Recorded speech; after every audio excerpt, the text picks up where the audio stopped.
Hey guys, welcome to a quick little video about some possible errata changes. Don from TT Combat let me dig through his trash and found something in there. And he said I could go ahead and run it for the Cleveland Clash that's happening next week. So, you'll see the rules posted online for the Cleveland Clash, but also with it, we'll have this errata, which has some key changes to the game, and I'm going to go over just a couple of items out of that list.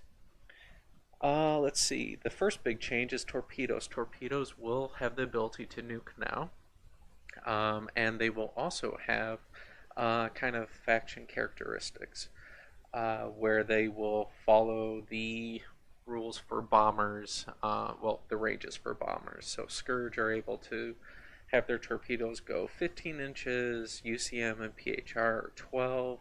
UCM also pick up light torpedoes. Those are going to be available for the Havana. Let's see. So there are some changes to the torpedoes.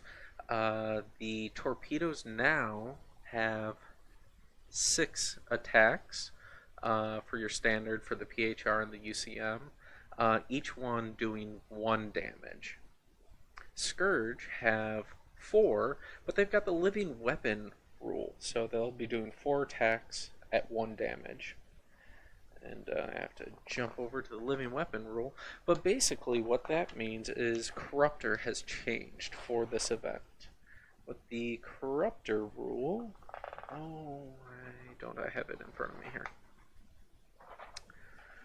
Living weapon. A ship that takes 1 or more damage from a living weapon gains the corrupted status. The status cannot be repaired. A corrupted ship cannot be further corrupted by additional hits. Corrupted ship will suffer an additional whole point of damage at the beginning of the damage control phase. So, what does that mean? Once a ship has been hit by a Scourge torpedo and it takes damage, every turn thereafter, including at the end of the turn in which the torpedo hit, that ship will take 1 additional point of damage. It's just a lot cleaner. What else does the living weapon rule do? It allows for torpedoes to ignore being within scan range for launching a nuke. So as the rules are currently listed in this document, you have to be within scan range of your ship to drop a nuke on a sector. Scourge get to ignore that, so Scourge are able to go 30 inches, which is off the table from where I've currently got that guy, being able to launch a nuke.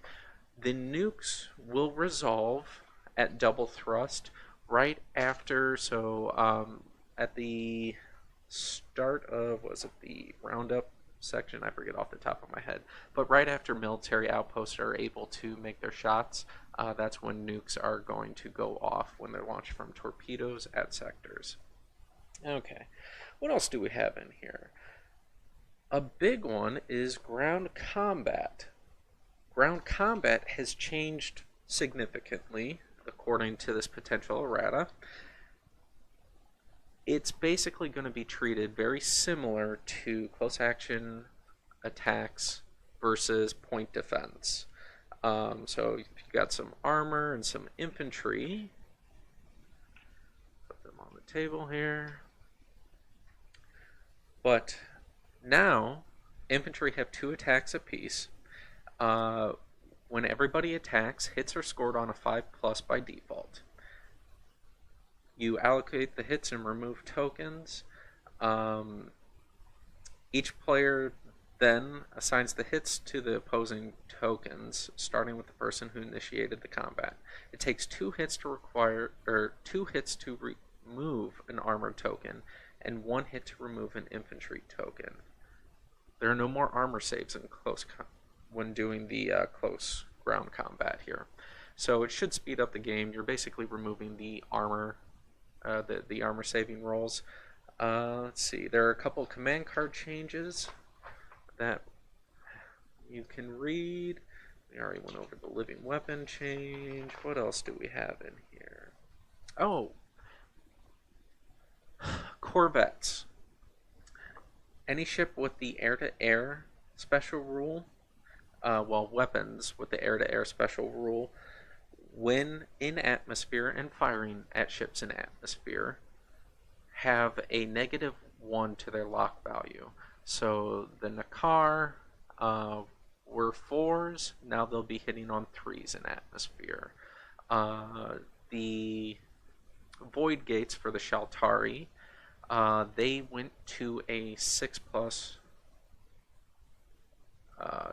by default. That means that they'll be still hitting on 5s in atmosphere. They were always hitting on 6s shooting up out of atmosphere, so there's really no changes to the Void Gate except the basic stat profile went up. Bombardment. So there have been some changes to bombardment.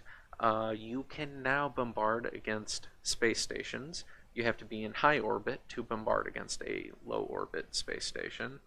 Bombardment may now target sectors with friendly tokens. On a 1 or a 2, hits happen against friendly tokens, 3 or 6 against enemy tokens. Impel changes. Okay. This is a little bit more than I can just rattle off at the top of my head, so I might just have to read this. Impel's changed so that you can now move ships like 90 degrees in any direction, or you can move a ship 1 inch directly away from the attacker. So in the example here, a group of 3 ships with Impel 1 weapons inflict 2 damage after saving throws. The targeted ship may be moved 1 inch and rotated 90 degrees, or moved 2 inches. So this allows for your Impel Shaltari light cruisers to kind of have some control aspects on the table. You're going to be able to push troop transports away from being able to drop on a sector or on a space station. So that brings some interesting options. Squadron. So there's a new rule here, and let's read this. Squadron. If a group of ships assign X or more weapons with this special rule to the same target, add a further d6 shots to the attack dice pool of that weapon to that ship. So the example here is 2 Osaka with Squadron 2 assign both their UF 6400 guns on the same ship. Since they have assigned 2+ weapons with the same special rule, Squadron 2, to the same target, they may add d6 shots when totaling up the number of shots against the target with the UF 6400 guns. The target will receive 8 plus d6 block 3 attacks. And that squadron rule seems to have been applied to a lot of UCM ships. If you go through the potential errata here, UCM picked that up on almost, well, a good chunk of their ships. It's a fun rule. It seems to be pretty effective. There's also some new rules for Scourge battleships. The Coming Storm. Where is a Scourge battleship? Oh, I thought I had one out already for this.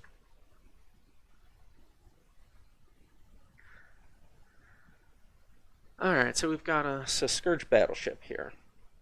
The Coming Storm, any friendly ship, including this ship, with the special rule within 6 inches and on the same layer as this ship, counts as being in a fine debris field for the purposes of shooting, adding a +1 to the lock value, and a -6 to the scan for both outgoing and incoming fire. Launch assets are not affected.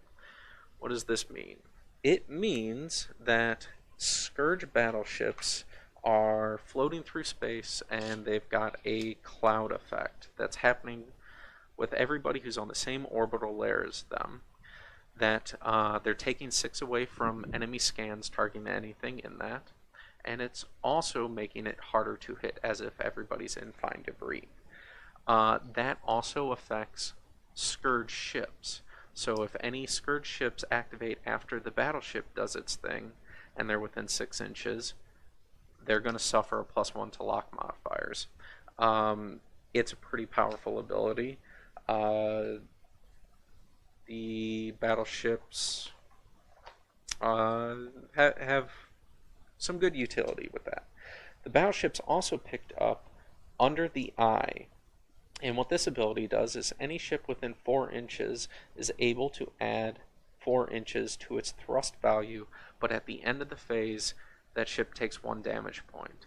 So you would be able to take a Banshee right here, add 4 to its thrust value, and now it can get up the table a little bit further with its close action weapons.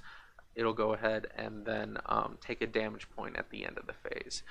You'd be able to do this with a ship with 1 hull point for ramming. You'd be able to do it to play the card that lets you blow up at the end of your, when your ship blows up, so you can get further into the enemy backfield. So it blows up with the 6 result. So it's a neat, interesting ability. So Scourge battleships have some intriguing options. What else happened here? And then we've got some just general stat changes. In the PHR, a lot of their gunboats picked up Fusillade. So what does Fusillade do? Fusillade, when a PHR vessel is going weapons free, it will pick up 2, well, whatever is the number in the parentheses. So if it's Fusillade 2, it'll pick up 2 additional shots when it goes weapons free. So that's a nice, interesting change for PHR. I think everybody's going to be happy to play test that. So that's basically the PHR big stuff takeaways. Scourge. I said the battleships picked up the Under the Eye and the Coming Storm abilities. The Akuma goes up in point cost. The Nikar pick up Scald on their Plasma Squall. The Charybdis can now bombard from low level like the the PHR Medias, but they also reverted the Plasma Bomb's lock value to 4+. So now the Charybdis are able to be in atmosphere and bombard sectors. I think that's a great change that will help Scourge in this new sector destroying kind of tournament packs that we might be seeing. The Banshee Manticore got a 10-point reduction. It's got an L2 for its torpedo, so now it can fire 2 torpedoes. Still only launch 1, so it can only fire 1. Wait a turn, fire another. But there's living weapon on the Banshee's torpedoes. And it's kind of the big ones. Oh, the Succubus also got atmospheric. Basically, the Plasma Squall went away, and it got the Seeker's profile. So it's just more well-rounded. So that's pretty good. Shaltari. The Void Gates went up 3 points apiece. That's not really that big of a deal. A couple of the ships picked up Fusillade. Impel has been put on the the Azurite and the Sapphire. What else happened here? Oh, the battleship. The Diamond has a 3+ on its lock value for the Lance Triad.